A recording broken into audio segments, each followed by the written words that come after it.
Antes de sumergirnos en la intensa historia de hoy, un breve recordatorio: más del 90% de nuestros espectadores ven nuestros videos pero no están suscritos. Si disfrutas contenido como este, tómate un segundo para presionar el botón de suscribirte y activar las notificaciones para no perderte ninguna actualización.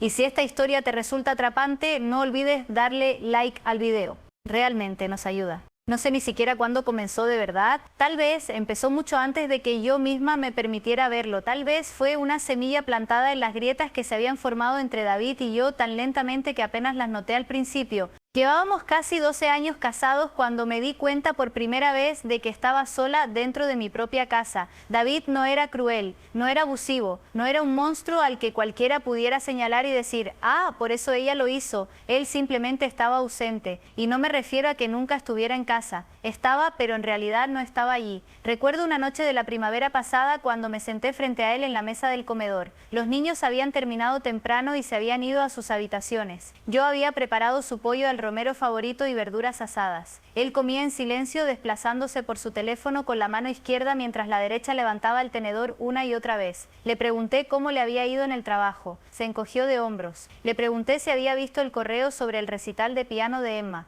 Gruñó. Le pregunté si le gustaba la comida. Asintió sin levantar la vista. Recuerdo mirarlo, la curva de su cabello que se estaba afinando, la forma en que sus gafas se apoyaban en la punta de su nariz. Recuerdo querer que me viera, que realmente me viera. No lo hizo. Y cuando nos fuimos a la cama esa noche, se acostó, se dio la vuelta y se quedó dormido en cuestión de minutos, mientras yo permanecía despierta, mirando el techo, preguntándome cuándo fue la última vez que me tocó como si realmente quisiera, y no solo por costumbre. Quiero dejar esto claro. Nunca me desperté una mañana y dije: hoy traicionaré a mi esposo. Ni siquiera sabía que era capaz de hacerlo. Si me hubieras preguntado en ese entonces, habría jurado por la vida de mis hijos que jamás haría algo así. Pero la vida no siempre se anuncia en grandes momentos dramáticos. A veces son solo pequeñas decisiones que se cuelan más allá de tu guardia, una tras otra. Hubo una recaudación de fondos de la escuela en abril. Yo estaba en el comité de planificación porque siempre intentaba llenar mis días con algo. Me hacía sentir útil, me hacía sentir necesaria.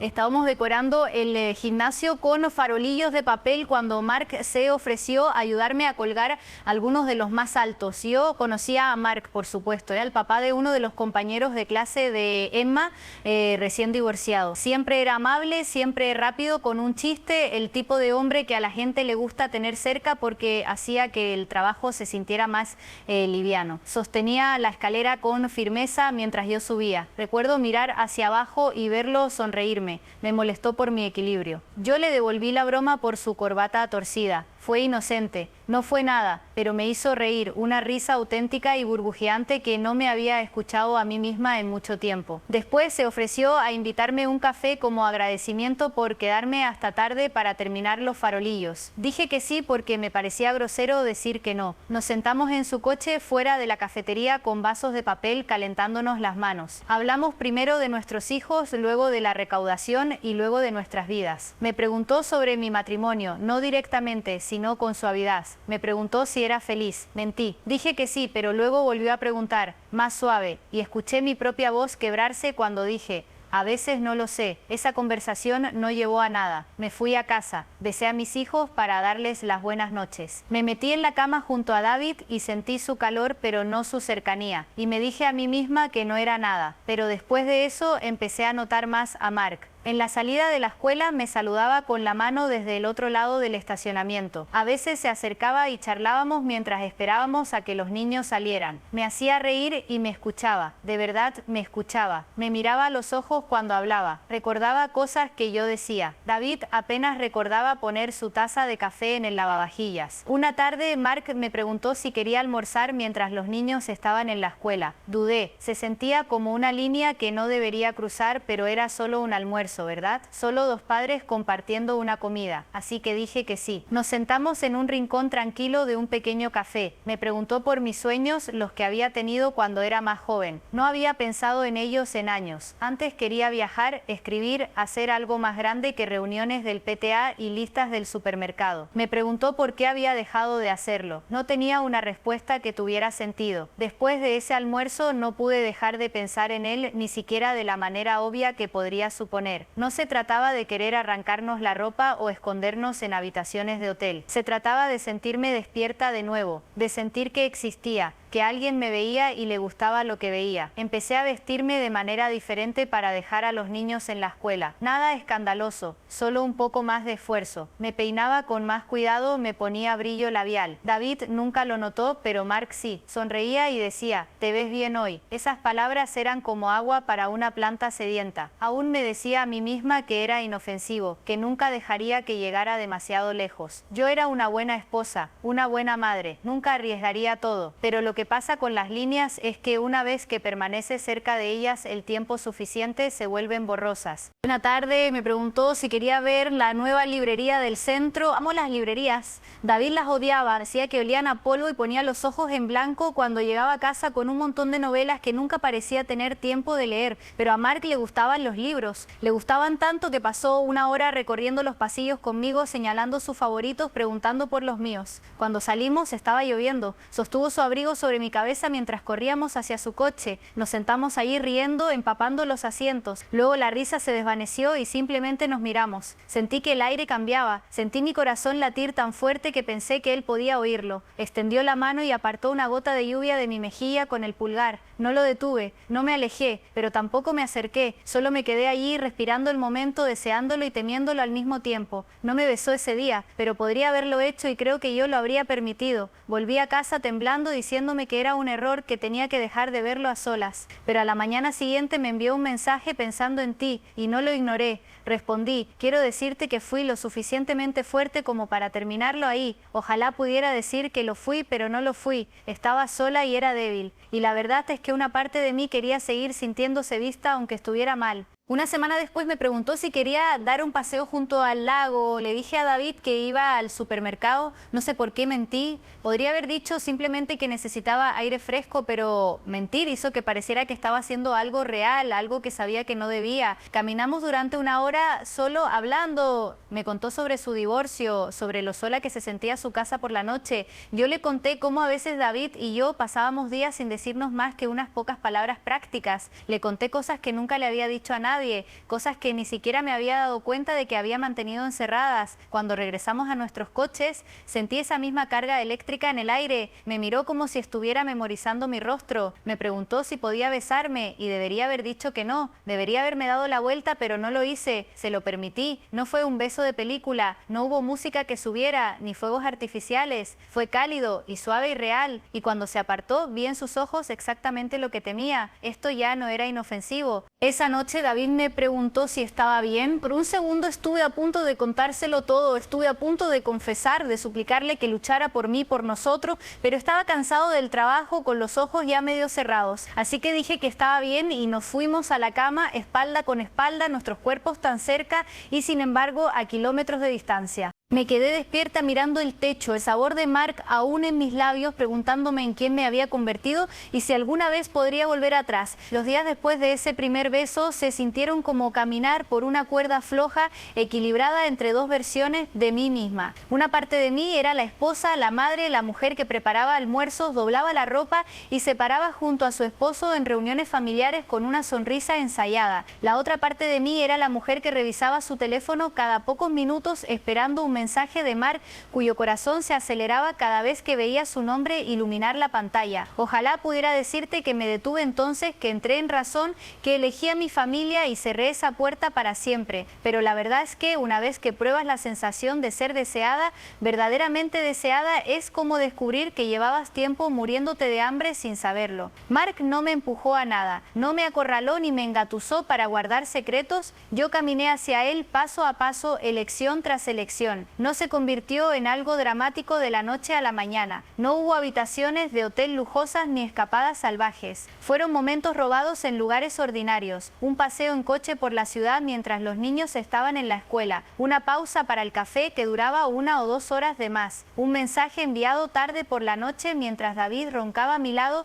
su espalda como un muro frío entre nosotros. A veces miraba a David y me sentía enferma de culpa. Lo observaba atarse la corbata para ir al trabajo por la mañana y pensaba, ¿cómo puedo hacerte esto? Pero luego se iba sin un beso de despedida, o llegaba a casa y se quejaba del desorden en la cocina, y esa culpa se retorcía en resentimiento, como si fuera en parte su culpa por no notar lo lejos que me había alejado. Un jueves por la tarde le dije a Mark que no podía volver a verlo. Estábamos sentados en su coche al borde del parque donde nadie que conociéramos parecía ir nunca. Le dije que estábamos cruzando líneas que no podíamos descruzar. Le dije que amaba a mi familia. Le dije que esta no era la persona que quería ser. No discutió, solo me miró con esos ojos tristes suyos y dijo: si eso es lo que necesitas, lo respetaré. Apartó mi cabello detrás de mi oreja y besó mi frente. Y casi sentí como si se estuviera despidiendo para siempre. Ese día volví a casa decidida a arreglar mi matrimonio. Planeé una buena cena. Me puse un vestido que no había usado en años. Encendí velas, algo que no hacíamos desde antes de que nacieran los niños. Cuando David llegó a casa parecía sorprendido, casi incómodo. Preguntó si era nuestro aniversario. Me reí y dije que solo quería una buena velada. Le serví una copa de vino y le pregunté por el trabajo. Me dio las mismas respuestas cortas. Le dije que extrañaba hablar con él. Me miró como si hubiera hablado en un idioma extranjero. Comimos casi en silencio. Después encendió la televisión mientras yo lavaba los platos sola. Cuando le pregunté si vendría a la cama temprano, dijo que estaba cansado y quería terminar de ver el partido. Me quedé en la cama mirando el techo hasta que finalmente se metió a mi lado,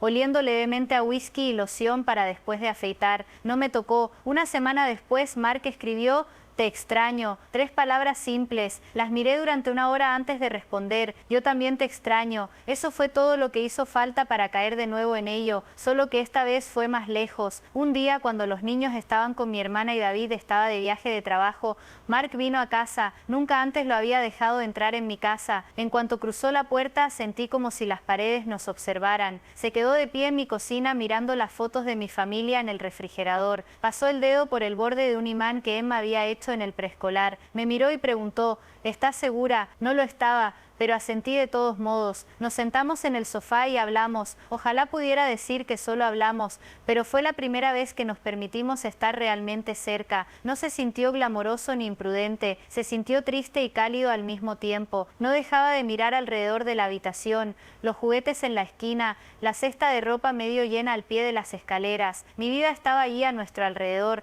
recordándome lo que estaba arriesgando, pero no me detuve. Después de ese día ya no había manera de fingir que solo éramos amigos, ni de mentirme a mí misma diciendo que estaba sola y necesitaba compañía. Sabía exactamente lo que estaba haciendo y aún así seguía haciéndolo. Seguía preparando la cena para mi familia todas las noches. Seguía preparando los almuerzos escolares, yendo a reuniones del PTA, sonriendo a los vecinos, besando la mejilla de David cuando llegaba a casa. En la superficie era la misma mujer que siempre había sido, pero por dentro sentía que era alguien completamente distinto, alguien viviendo una historia sin un final claro. Una noche David encontró un mensaje en mi teléfono. Había sido descuidada, ni siquiera era explícito, solo Mark preguntando si quería volver a encontrarnos en el parque. David lo leyó mientras yo doblaba ropa arriba. Entró al dormitorio tan silenciosamente que ni siquiera lo escuché al principio. Cuando levanté la vista, el teléfono estaba en su mano. Su rostro estaba pálido, sus ojos abiertos y heridos de una manera que nunca antes había visto. Me hizo una sola pregunta: ¿me estás engañando? En ese momento podría haber mentido, podría haber dicho que no, que Mark era solo un amigo, pero no lo hice. Me quedé allí de pie sosteniendo una toalla que olía a suavizante y le dije que sí, lo estaba haciendo. Sentí como la palabra salía de mi boca como veneno. David se sentó en el borde de la cama y se llevó la cabeza entre las manos. No gritó, no lanzó nada, solo se quedó allí respirando como si cada aliento doliera. El silencio entre nosotros fue más fuerte que cualquier discusión que hubiéramos tenido. Me preguntó cuánto tiempo, le dije que meses. Me preguntó si amaba a Mark, dije que no lo sabía. Me preguntó si todavía lo amaba a él, dije que tampoco lo sabía. Fue la primera conversación honesta que tuvimos en años y nos abrió como un vaso agrietado. Los días siguientes fueron una confusión de discusiones en susurros a puertas cerradas, silencios tensos durante el desayuno, explicaciones incómodas a los niños sobre por qué papá dormía en la habitación de invitados. Mark seguía escribiendo, pero yo no respondía. Ya no sabía qué quería, solo sabía que estaba de pie entre las ruinas de algo que había ayudado a destruir. La gente piensa que una aventura es todo pasión y emoción y secretos emocionantes. Tal vez para algunos lo sea. Para mí fue sobre todo culpa y confusión y una soledad que se sentía más profunda que nunca porque ahora había arrastrado a alguien más a ella también. David me pidió que cortara completamente con Mark. Prometí que lo haría. Eliminé su número, lo bloqueé en todos lados donde pude. Pensé que esa sería la parte más difícil, dejar ir a Mark, Mark, pero la verdad es que la parte más difícil fue enfrentarme a mí misma todos los días y tratar de vivir con lo que había hecho. Le dije a David que quería arreglar nuestro matrimonio. Dijo que no estaba seguro de poder perdonarme. No lo culpé. Algunas noches llegaba tarde a casa y yo me preguntaba si estaría viendo a alguien más también, por despecho o tristeza o solo para sentir algo diferente. No tenía derecho a preguntar, así que seguimos adelante. Dos personas rotas intentando remendar algo que tal vez se había roto mucho antes de que Mark entrara en escena. Y en la quietud de mis momentos vacíos, seguía preguntándome si valió la pena, si sentirme vista durante unas pocas horas robadas, valía la pena perder la vida que había construido. Aún no sé la respuesta, tal vez nunca la sepa. Han pasado meses desde que todo salió a la luz. A veces se siente como si le hubiera pasado a otra persona, como si estuviera recordando una película que vi hace mucho tiempo, pero luego sorprendo a David mirándome desde el otro lado de la cocina, y hay un destello en sus ojos, dolor mezclado con algo parecido al miedo, y recuerdo que esta es mi vida ahora, esta es nuestra vida ahora. Probamos terapia, nos sentamos en una habitación con un extraño que nos hacía preguntas que no podíamos responder. ¿Por qué lo hice? ¿Por qué él no me vio alejarme? ¿Por qué no luchamos el uno por el otro antes? Algunos días volvíamos en coche en silencio, los dos mirando la carretera, demasiado agotados para hablar. Otros días nos tomábamos de la mano por un momento en el coche, intentando fingir que eso significaba algo, que significaba que estábamos sanando. Ya no hablo con Mark, no lo he hecho en mucho tiempo. Me escribió una vez semanas después de que la verdad saliera a la luz, solo un mensaje diciendo que esperaba que yo estuviera bien. No respondí, no sé si él siguió adelante. Espero que sí, espero que encuentre a alguien que no tenga que esconderse, alguien que no esté partida en dos por la culpa y la rutina. David y yo seguimos aquí bajo el mismo techo. Algunas noches duerme a mi lado y siento que busca mi mano en la oscuridad,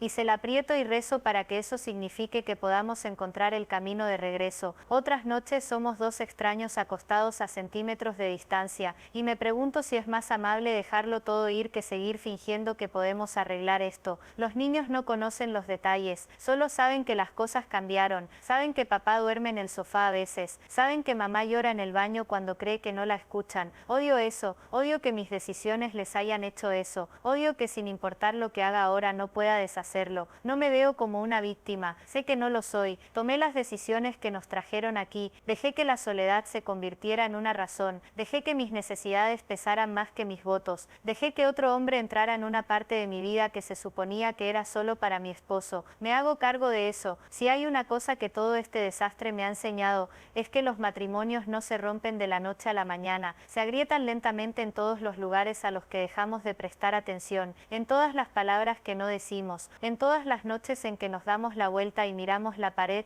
en lugar de mirarnos el uno al otro. Ojalá lo hubiera visto antes, ojalá David también lo hubiera hecho, tal vez ahora seríamos diferentes, tal vez no. La gente piensa que una aventura es lo peor que una persona puede hacer, no lo sé, tal vez lo sea, pero a veces pienso que lo peor es lo que viene después, el espacio hueco donde antes estaba la confianza, las preguntas que sigues haciéndote a ti misma tarde en la noche. ¿Quién soy ahora? ¿Quiénes somos ahora? ¿Puede el amor sobrevivir a la traición? Aún no conozco el final de esta historia, todavía la estamos viviendo. Algunos días pienso que lo lograremos, otros días pienso que solo somos muy buenos fingiendo, pero me levanto cada mañana, preparo el desayuno para mi familia, empaco almuerzos, doblo ropa, pago cuentas. La vida no se detiene por los errores, y de vez en cuando David me mira como si tal vez todavía viera a la mujer con la que se casó, y yo le devuelvo la mirada e intento creer que ella sigue aquí dentro, en algún lugar esperando ser perdonada, intentando perdonarse a sí misma.